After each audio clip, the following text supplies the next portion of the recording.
আসসালামু আলাইকুম। এটেন বাংলার সংবাদে সবাইকে স্বাগত জানাচ্ছি আমি অনামিকা হাসান পুনম। শুরুতে বিআরবি কেবলস সংবাদ শিরোনাম।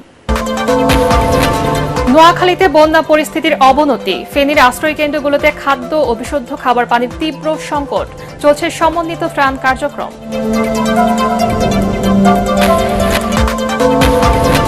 আনসারদের পর পায়ে চালিত রিকশা চালকদের রাজধানীতে অবরোধ বিক্ষোভ, প্রধান উপদেষ্টার বরাবর স্মারকলিপি, দাবি বাস্তবায়নে আলটিমেটাম।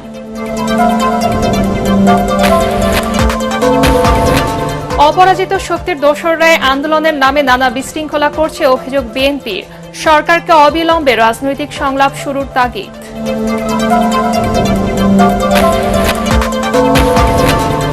কাল থেকে কেন্দ্রীয় ব্যাংকের নীতি সুদ হার 9% নির্ধারণ, বাড়বে সব ধরনের সুদের হার, মূল্যস্ফীতি কিছুটা কমবে আশা অর্থনীতিবিদদের।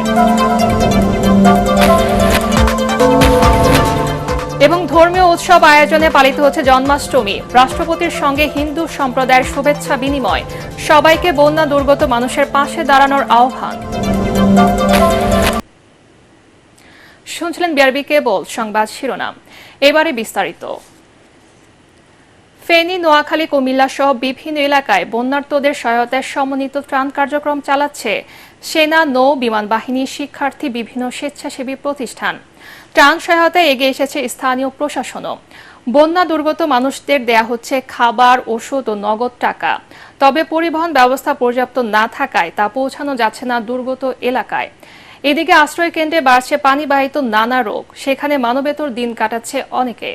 প্রতিনিধিদের পাঠানো তথ্য ও ছবিতে জানাচ্ছেন তামান্না জেনিফার। ভয়াল বন্যায় দেশের বিভিন্ন জেলার গ্রামীণ সড়ক অবকাঠামোয় ধস নেমেছে। ব্যাপক ক্ষতি হয়েছে রাস্তা, কালভার্ট, সেতুর। মারাত্মক ক্ষতি হয়েছে রোপা, আমন, আউশ ও গ্রীষ্মকালীন ফসলের। ভেসে গেছে মৎস্য খামার। এমন পরিস্থিতিতেও ঘুরে দাঁড়ানোর চেষ্টা করছেন বানভাসী মানুষেরা। পাহাড়ি জেলা খাগড়াছড়িতে জেলা সদর ছাড়াও দীঘিনালা, রামগড় ও মহালছড়ি উপজেলায় ক্ষতির পরিমাণ বেশি। ক্ষতিগ্রস্ত গ্রামীণ সড়ক অবকাঠামো, কৃষিখাত ও কাঁচা ঘরবাড়ি।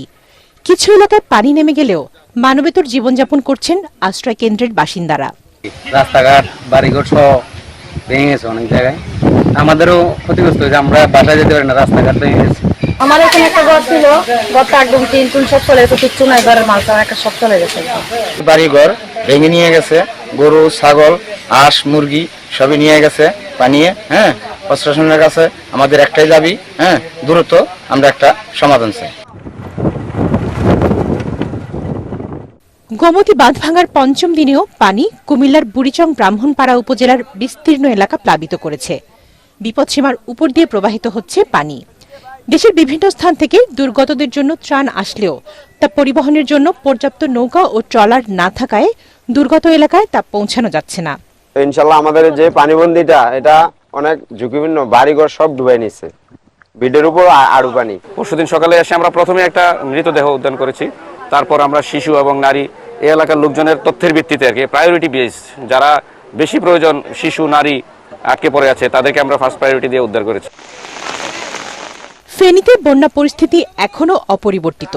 জেলার 90% বেশি এলাকা ডুবে থাকায় ভেসে গেছে লাখো মানুষের ঘরবাড়ি, আসবাবপত্র ও গবাদি পশু। আশ্রয় কেন্দ্রগুলোতে দেখা দিয়েছে খাদ্য, বিশুদ্ধ খাবার পানি ও ঔষধ সংকট। নোয়াখালীতে আবারও বেড়েছে বন্যার পানি। জেলার সেনবাগের সব রাস্তাঘাট ডুবে বাড়িঘরে ঢুকে পড়েছে পানি। অনেক এলাকায় এখনও ত্রাণ পাননি বানভাসী মানুষ। তবে হবিগঞ্জে খোয়াই নদীর পানি বিপদসীমার নিচ দিয়ে প্রবাহিত হওয়ায় সার্বিক বন্যা পরিস্থিতির কিছুটা উন্নতি হয়েছে। 125টি আশ্রয় কেন্দ্রের মধ্যে চালু রাখা হয়েছে 8টি। তামান্না জেনিফার, এটিএন বাংলা। এই মুহূর্তে নোয়াখালীর মাইজদিতে আছেন মুশফিকুর রহমান, সেখানকার বন্যা পরিস্থিতির খবর জানাচ্ছেন তিনি। মানুষের পাশাপাশি হাঁসগুলো এখানে ভাসছে, গবাদি পশু নিয়ে তাদের যে নিজেদের পাশাপাশি গবাদি পশু নিয়ে তাদের যে একটা হাহাকার অবস্থা বা একটা সংকট তৈরি হয়েছে, সেটা কিন্তু খুবই দুর্বিষহ। এবং আরও বেশি সংকট বাড়িয়ে দিয়েছে এই বৃষ্টি।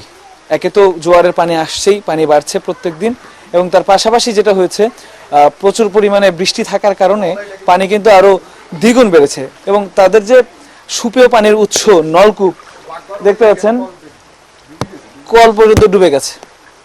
তো সেটা হওয়ার কারণে তাদের কিন্তু বিশুদ্ধ খাবার পানির অভাব দেখা দিয়েছে।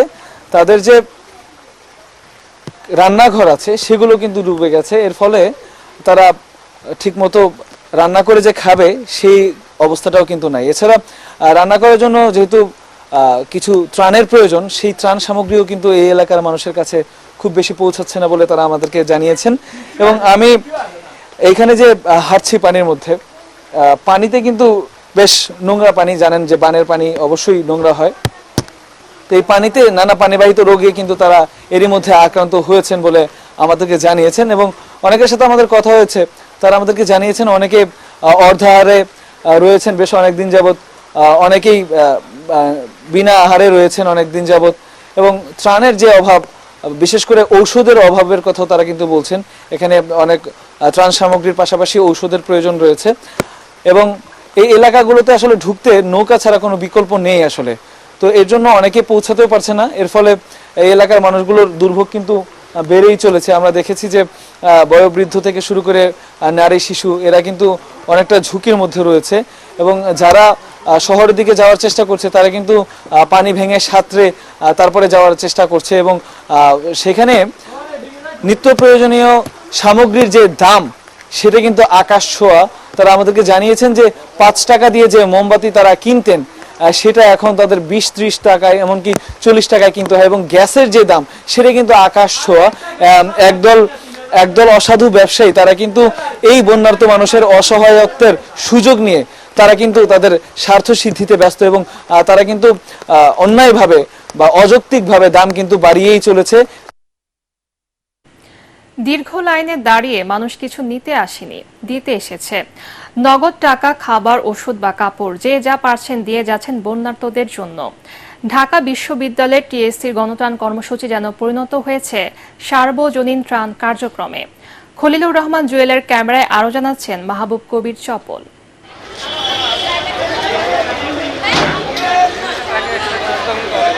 6 বছরের শিশু নিহা টিভি পর্দায় দেখেছে বন্যার্ত অনেক শিশুর আর্তনাদ। তাই টিফিনের টাকা বাঁচিয়ে তাদের সহযোগিতায় এগিয়ে এলো ছোট্ট শিশুটি। যখন দেখি মানুষরা খুব কষ্ট পাচ্ছে, খুব কষ্ট করছে, এই জন্য আমার খুব কষ্ট লেগেছে, চোখে পানি চলে এসেছে। এই জন্য আমি বাবাকে ফোন দিয়ে বলেছিলাম যেন বাবা আমার টিফিনের টাকা দেয়, টাকাটা আর্লি আর দিয়ে দেয়, যেন আমি এটা নিয়ে আমার ভাই বোনদেরকে সাহায্য করতে পারি। ছোট বাচ্চাদেরকে কাপড় দিয়েছি, খাবার দিয়েছি, ওষুধ দিয়েছি। মানবতার এমন নানা গল্প ছড়িয়ে ছিটিয়ে আছে টিএসসিতে। যেমন তৃতীয় লিঙ্গের একদল মানুষ 1 লাখ টাকা দান করলেন বন্যার্তদের জন্য। জীবন মান উন্নয়নের ক্ষেত্রে আমাদের যে কন্ট্রিবিউশনটা সেটা হচ্ছে 1,02,000 টাকা অনুদান দিয়েছে, আর্থিক অনুদান, মানবতার তাগিদ থেকে। কারণ কি নারী পুরুষ সবাই ধর্ম বর্ণ নির্বিশেষে আমরা সবাই মানুষ। সাধারণত সিনেমায় দেখা যায় জাতীয় সংকটে একসাথে সবাইকে দাঁড়াতে, কিন্তু পূর্বাঞ্চলের বন্যাকে ঘিরে এবারের বাস্তবতা সিনেমাকেও হার মানিয়েছে। কোনো অবিশ্বাস ছাড়াই নগদ টাকা দিচ্ছেন অনেকেই। কেউ দিচ্ছেন ট্রাক ভর্তি শুকনো খাবার, কেউ ওষুধ কিংবা কাপড়। আমরা আগে মুভিতে দেখেছি, বাংলা সিনেমাতে দেখেছি, তখন আমরা সেটা চোখে দেখতাম, কিন্তু আমরা এখন বাস্তবে সেটা ফিল করছি। আমরা যদি এভাবে ঐক্যবদ্ধ হয়ে এগিয়ে যেতে থাকি, অবশ্যই আমাদের দেশ আগে যেমন সেমন থাকবে না, আমাদের দেশ অবশ্যই উন্নতি হবে। দেশটাকে দাঁড় করাতে হবে, কোনো মানুষকে আমরা না খেয়ে মরতে দেব না। আমি অনেক কিছু শিখেছি যে মানুষ একজন কষ্ট পেলে ওনারা কত সাহায্য করতে চায়। দেশে আগেও অনেক দুর্যোগ দুর্বিপাক হয়েছে, কিন্তু মানুষের এমন স্বতঃস্ফূর্ত সহযোগিতা খুব একটা দেখা যায়নি। আগে তো এক একটা দলের সরকার থাকতো, দলের নেতাকর্মীরা সেখানে বেশি অংশগ্রহণ করতো, বিপক্ষ দলের নেতাকর্মীরা ওইরকম ভাবে অংশগ্রহণ করতো না। কিন্তু এখানে সার্বজনীন হওয়ার কারণে সব শ্রেণী পেশার মানুষ যে ব্যাপকভাবে বিপুল পরিমাণ অংশগ্রহণ করছে। সবাই যে বিশ্বাস করে টাকা দিচ্ছে আমরা সেটা গুনছি না, আবার হচ্ছে ওনারাও এত ইয়ে করতেছে না, মানে আমরা ওনাদেরকে যেরকম বিশ্বাস করতেছি আর ওনারা আমাদেরকে যেরকম সাড়া দিচ্ছে। আমরা তো মানবতার জন্যই কাজ করতেছি, দেশপ্রেমের জন্য, মানুষের জন্য। প্রতিদিনের সংগ্রহ করা নগদ টাকার হিসেব স্বচ্ছভাবে রাখা হচ্ছে। টাকা ও ত্রাণ সামগ্রী রোজ নিয়ম করে পাঠিয়ে দেওয়া হচ্ছে বন্যার্ত এলাকায়। একটা সময় ছিল সরকারি ত্রাণ বিভিন্ন স্তরে আত্মসাৎ করা হতো, ফলে এক ধরনের অবিশ্বাস তৈরি হয়েছিল। সেই জায়গা থেকে বিশ্বাস ফিরিয়ে এনেছে শিক্ষার্থীরা। তারা যদি এই বিশ্বাস ধরে রাখতে পারে তাহলে সব ক্ষেত্রেই জনসমর্থন পাবে বলে মনে করছেন সাধারণ মানুষ। মাহবুব কবির চপল, ATN বাংলা, TSC, ঢাকা বিশ্ববিদ্যালয়, ঢাকা। আনসার সদস্যদের পর এবার নানা দাবিতে রাস্তায় নেমেছেন পায়ে চালিত রিকশা চালকরা। রাজধানীতে ব্যাটারি চালিত রিকশা বন্ধ সহ 7 দফা দাবিতে আজ শাহবাগের সড়ক অবরোধ ও বিক্ষোভ করেন তারা। তাদের অভিযোগ, ব্যাটারি ও মোটরযানের কারণে প্রকৃত রিকশাওয়ালারা পথে বসেছে। আগামী 3 দিনের মধ্যে দাবি না মানলে বড় পরিসরে আন্দোলনের হুমকি দেন পায়ে চালিত রিকশা চালকরা। ইমদাদুল্লাহ বাবুর রিপোর্ট। নতুন সরকার ক্ষমতা নেয়ার পর দাবি আদায়ের মিছিলে নেমেছেন বিভিন্ন শ্রেণী পেশার মানুষ। এবার এতে যুক্ত হলেন পায়ে চালিত রিকশা চালকরা। ঢাকার যত প্যাডেল চালিত রিকশা চালক আছেন তারা কিন্তু সবাই জড়ো হন এই শাহবাগ মোড়ে। এখানে তারা এসে একটি দাবি তুলেছেন, সেটি হচ্ছে যে যতগুলো মোটর চালিত রিকশা রয়েছে সেগুলোকে ঢাকা থেকে বন্ধ করতে হবে। তাদের অভিযোগ, উচ্চ আদালত অবৈধ ঘোষণা করলেও বিগত সরকার রাজনৈতিক কারণে ব্যাটারি চালিত রিকশা রাজধানীতে চলাচলের অনুমতি দেয়। অটো রিকশা কোনো বের দেয় না, ওরা হলো অবৈধ। এই সিটির ভিতরে যেন কোনো অটো ঢুকতে না পারে, আমাদের এইটা অনুরোধ।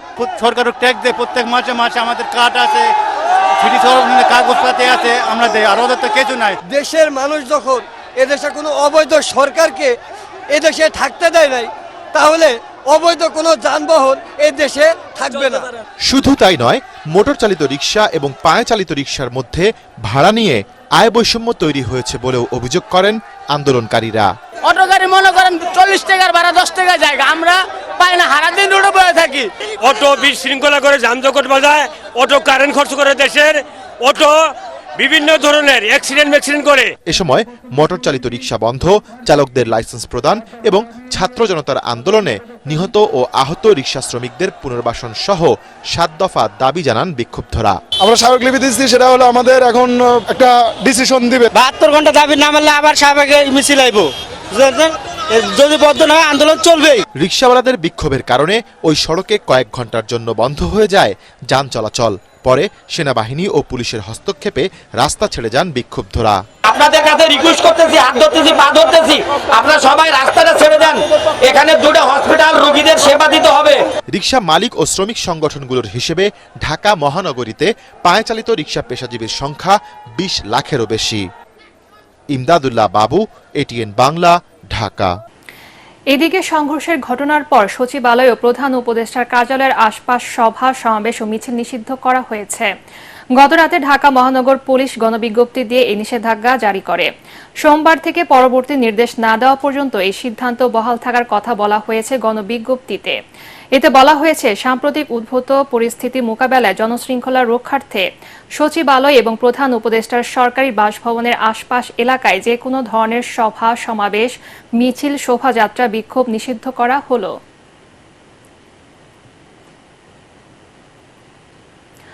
অপরাজিত শক্তির দোসররায় দাবি আদায়ের নামে সচিবালয় ঘেরাও সহ নানা বিশৃঙ্খলা তৈরি করছে বলে অভিযোগ করেছেন বিএনপি মহাসচিব মির্জা ফখরুল ইসলাম আলমগীর। জাতীয় নির্বাচনের রোডম্যাপ চূড়ান্ত করতে অবিলম্বে রাজনৈতিক দলগুলোর সঙ্গে সংলাপ শুরু করতে প্রধান উপদেষ্টার প্রতি আহ্বান জানান তিনি। বিএনপির 60 লাখ নেতাকর্মীর বিরুদ্ধে করা মামলা প্রত্যাহারের দাবিও জানান মির্জা ফখরুল। মইনুল আহসান জানাচ্ছেন বিস্তারিত।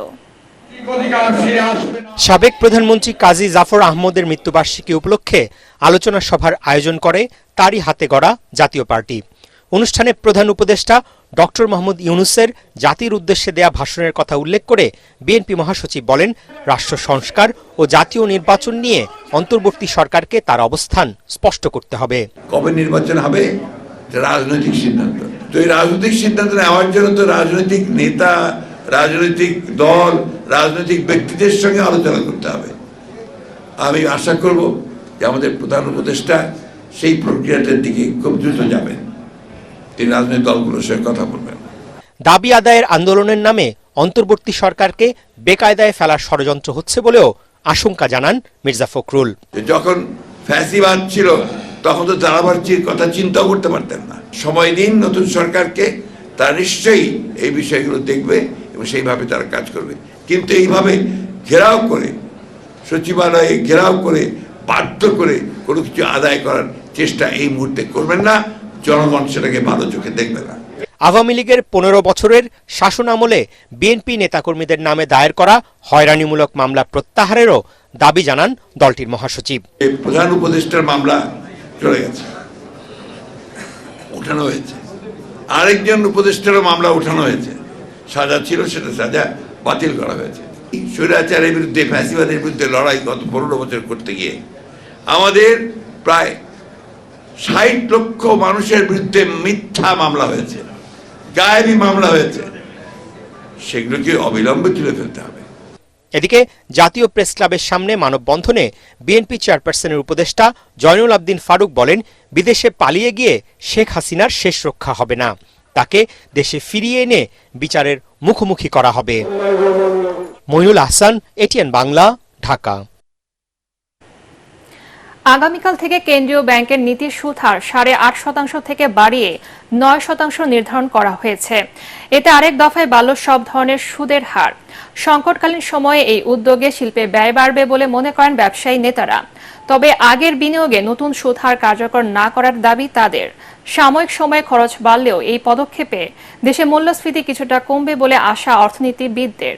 শরফুল আলমের রিপোর্ট। পরিসংখ্যান ব্যুরোর তথ্য অনুযায়ী জুলাই মাসে খাদ্যে সর্বোচ্চ মূল্যস্ফীতি ছিল 14.10%, যা 13 বছরের মধ্যে সর্বোচ্চ। নিত্য প্রয়োজনীয় পণ্যের পাশাপাশি সব ধরনের সবজি ও শুকনো খাবারের দামও বাড়ছে। বন্যার কারণে চলতি মাসে নিত্য প্রয়োজনীয় পণ্যের দাম আরও বাড়ার আশঙ্কা করছেন অর্থনীতিবিদরা। এমন বাস্তবতার মধ্যেই বাংলাদেশ ব্যাংক নতুন করে নীতি সুদ হার বাড়িয়েছে, যা উৎপাদন ব্যয় বাড়বে বলে মনে করছেন ব্যবসায়ীরা।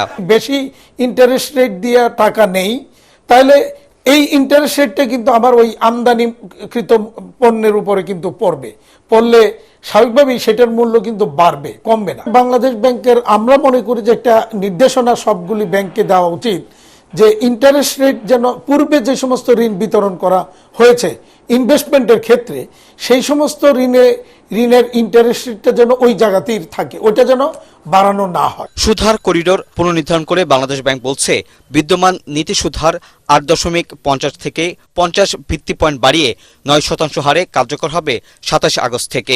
ব্যাংকগুলোর তারল্য ব্যবস্থাপনায় সুদের উচ্চসীমা 10.5% এবং নিম্নসীমা নির্ধারণ করে দেওয়া হচ্ছে 7.5%। মানুষের প্রকৃত আয় অনেক ড্রাস্টিক্যালি কমে আছে, সুতরাং সেই জায়গায় সাধারণ মানুষকে নীতি সুদহার কমিয়ে দিয়ে তুলনামূলকভাবে যদি কিছুটা মূল্যস্ফীতি কমানো যায়, সেটা তার উপরে যে নেতিবাচক প্রভাব পড়ছে সেটা কমিয়ে আনতে ভূমিকা রাখবে। নীতি সুদহার বাড়ানোর জন্য ব্যবসার ক্ষেত্রে অনেক বড় নেতিবাচক প্রভাব পড়বে তা না, বরঞ্চ নীতি সুদহার বাড়িয়ে দিয়ে বাজারে মানি ফ্লো কমিয়ে দেবার মাধ্যমে যেটা বলা হয়ে থাকে যে মুদ্রাস্ফীতিজনিত মূল্যস্ফীতি, সেটার একটা ইতিবাচক প্রভাব ফেলা যাবে এর মাধ্যমে। গবেষকরা জানান, বেসরকারিভাবে ঋণ নিয়ন্ত্রণ করা গেলেও সরকারি বিনিয়োগে লাগাম টানায় চ্যালেঞ্জ পড়তে পারে নতুন সুদ হার। এক্ষেত্রে কৃষি, ডলার বিনিময় হারে অগ্রাধিকার দিয়ে এসব খাতে নজরদারি বাড়ানোর পরামর্শ দিয়েছেন তারা। শরফুল আলম, এটিএন বাংলা, ঢাকা। আজ শুভ জন্মাষ্টমী। সনাতন হিন্দু সম্প্রদায়ের আরাধ্য ভগবান শ্রীকৃষ্ণের জন্মতিথি। পূজা অর্চনা ও আনন্দ উৎসবের মধ্য দিয়ে সারা দেশে জন্মাষ্টমী পালন করছেন সনাতন ধর্মাবলম্বীরা। পূজা প্রার্থনায় বন্যা কবলিত মানুষদের কল্যাণ ও দেশের সমৃদ্ধি কামনা করেন তারা। আরো জানাচ্ছেন হুমায়ুন চিশতি। হিন্দু পুরাণ মতে বাংলা ভাদ্র মাসের কৃষ্ণপক্ষের অষ্টমী তিথিতে ভগবান শ্রীকৃষ্ণ জন্মগ্রহণ করেন। সনাতন ধর্মাবলম্বীদের বিশ্বাস, পাশবিক শক্তি যখন ন্যায়নীতি, সত্য ও সুন্দরকে গ্রাস করেছিল, তখন সেই অপশক্তিকে দমন করে মানবজাতির কল্যাণ ও ন্যায়নীতি প্রতিষ্ঠার জন্য মহাবতার ভগবান শ্রীকৃষ্ণের আবির্ভাব ঘটেছিল। দুষ্টের দমন করতে এভাবেই যুগে যুগে ভগবান মানুষের কাছে নেমে আসেন এবং সত্য ও সুন্দরের প্রতিষ্ঠা করেন। ভগবান যেন সকল দুঃখ দুর্দশা দূর করে দেশে শান্তি ফিরিয়ে নিয়ে আসুক, এটি প্রত্যাশা। একটা শুভ বুদ্ধি সম্পন্ন সুন্দর সমাজ ব্যবস্থা আমরা কামনা করি, যেন নিরাপদে স্বাধীন বাংলাদেশে বাংলাদেশ হিসেবে বাঁচতে পারি। তিনি যেন সব অশুভকে শেষ করে ভালো প্রতিষ্ঠিত করে সকলে মিলেমিশে একাকার হয়ে সুন্দরভাবে শান্তিতে বসবাস করতে পারি। হিন্দু মুসলমান সবাই যেমন আমরা ভাই ভাই হয়ে থাকতে পারি, ঠাকুরের কাছে এই প্রার্থনা করি। জন্মাষ্টমী উপলক্ষে রাজধানী সহ সারা দেশে মন্দিরগুলোতে শ্রীকৃষ্ণ পূজা সহ বিভিন্ন আচার অনুষ্ঠানের আয়োজন করা হয়।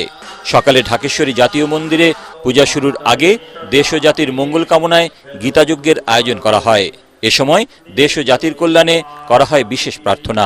একটা মহা বন্যা কবলিত হয়েছি, আমরা যেন এই দেশের ক্রান্তিকালকে আমরা অতিক্রম করতে পারি এবং আমরা যেন আমাদের দেশের সমস্ত সম্প্রদায়ের মধ্যে সম্প্রীতি বিরাজ করে এবং দেশে যেন শান্তি প্রতিষ্ঠা হয়। দেশে এমন সাম্প্রদায়িক সম্প্রীতি সবসময় বজায় থাকবে এমনই প্রত্যাশা করেন পুজো দিতে আসা শ্রীকৃষ্ণের ভক্তরা। যে কোনো রকম অপ্রীতিকর ঘটনা এড়াতে মন্দিরগুলোতে নেওয়া হয় কড়া নিরাপত্তা ব্যবস্থা। হুমায়ুন চিস্তি, এটিএন বাংলা, ঢাকা। এদিকে জন্মাষ্টমী উপলক্ষে রাষ্ট্রপতির সঙ্গে হিন্দু সম্প্রদায়ের নেতারা শুভেচ্ছা বিনিময় করেন। এ সময় রাষ্ট্রপতি ভয়াবহ বন্যায় ক্ষতিগ্রস্ত অসহায় মানুষদের পাশে দাঁড়াতে দেশবাসীর প্রতি আহ্বান জানান। তিনি বলেন, যার যতটুকু সামর্থ্য আছে তা নিয়ে বানভাসী মানুষের সহযোগিতায় এগিয়ে আসতে হবে। দেশকে এগিয়ে নিতে দলমত নির্বিশেষে সবাইকে একসঙ্গে কাজ করার আহ্বান জানান রাষ্ট্রপতি। আপেল মাহমুদের রিপোর্ট। ভয়াবহ বন্যায় মানবেতর জীবনযাপন করছে দেশের 11 জেলার প্রায় 60 লাখ মানুষ। অসহায় এই বন্যার্তদের দরকার নিরাপদ খাবার, আশ্রয়, ওষুধ সহ নানা ধরনের সহযোগিতা। বৈষম্য বিরোধী ছাত্র জনতা সাধ্যমতো এসব এলাকায় সহায়তা পাঠাচ্ছে বলে জানান রাষ্ট্রপতি মোহাম্মদ শাহাবুদ্দিন। দেশের এই সংকটকালে বানভাসী মানুষের পাশে দাঁড়ানোর জন্য আমি দেশবাসীর প্রতি উদাত্ত আহ্বান জানাচ্ছি। আমি আশা করি পরোপকারের মহান ব্রত নিয়ে যারা যতটুকু সামর্থ্য আছে তা দিয়েই অসহায় ও দুস্থ মানুষের পাশে দাঁড়ানোর জন্য দলমত নির্বিশেষে সবাই এগিয়ে আসবেন। বঙ্গভবনে হিন্দু সম্প্রদায়ের অন্যতম প্রধান ধর্মীয় উৎসব জন্মাষ্টমী উদযাপন উপলক্ষে শুভেচ্ছা বিনিময় অনুষ্ঠানে তিনি বলেন, নতুন প্রজন্মের জন্য একটি শান্তিপূর্ণ সমাজ ব্যবস্থা গড়ে তুলতে হবে। সমাজে ধর্মীয় সম্প্রীতি বজায় রাখার পাশাপাশি পরম সহিষ্ণু ও সহনশীল আচরণ করতে আমি সকলের প্রতি আহ্বান জানাচ্ছি। আসুন ধর্ম, বর্ণ ও দলমত নির্বিশেষে সবাই দেশকে এগিয়ে নিতে একযোগে কাজ করি। এ সময় আমন্ত্রিত অতিথিদের সাথে শুভেচ্ছা বিনিময় করেন রাষ্ট্রপতি। Apple Mahmud, ATN Bangla, Dhaka. এবারে পার্টেক্স খেলার খবর।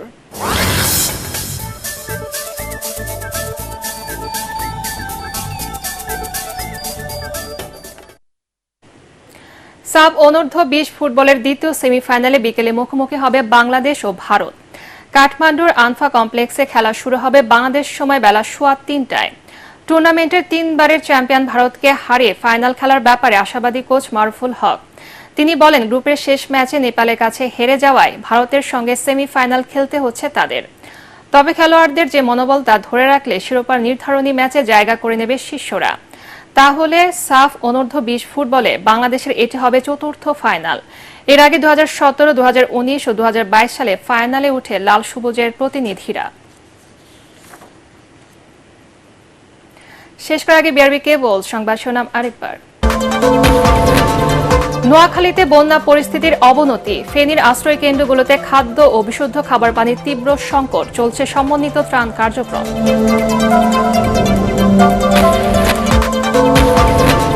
আনসারদের পর পায়ে চালিত রিকশা চালকদের রাজধানীতে অবরোধ বিক্ষোভ, প্রধান উপদেষ্টার বরাবর স্মারকলিপি, দাবি বাস্তবায়নে আলটিমেটাম।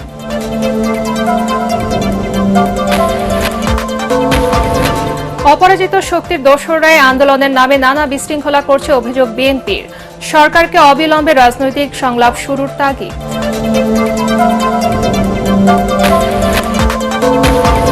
কাল থেকে কেন্দ্রীয় ব্যাংকের নীতি সুদ হার 9% নির্ধারণ, বাড়বে সব ধরনের সুদের হার, মূল্যস্ফীতি কিছুটা কমবে আশা অর্থনীতিবিদদের।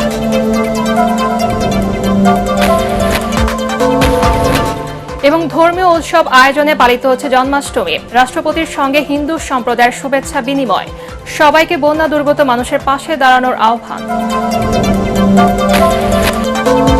পরবর্তী সংবাদ দেখার আমন্ত্রণ জানিয়ে এখনকার মতো শেষ করছি। এটিএন বাংলার সংবাদ ইউটিউবে দেখতে ব্রাউজ করুন youtube/ATN বাংলা নিউজ। ধন্যবাদ সবাইকে।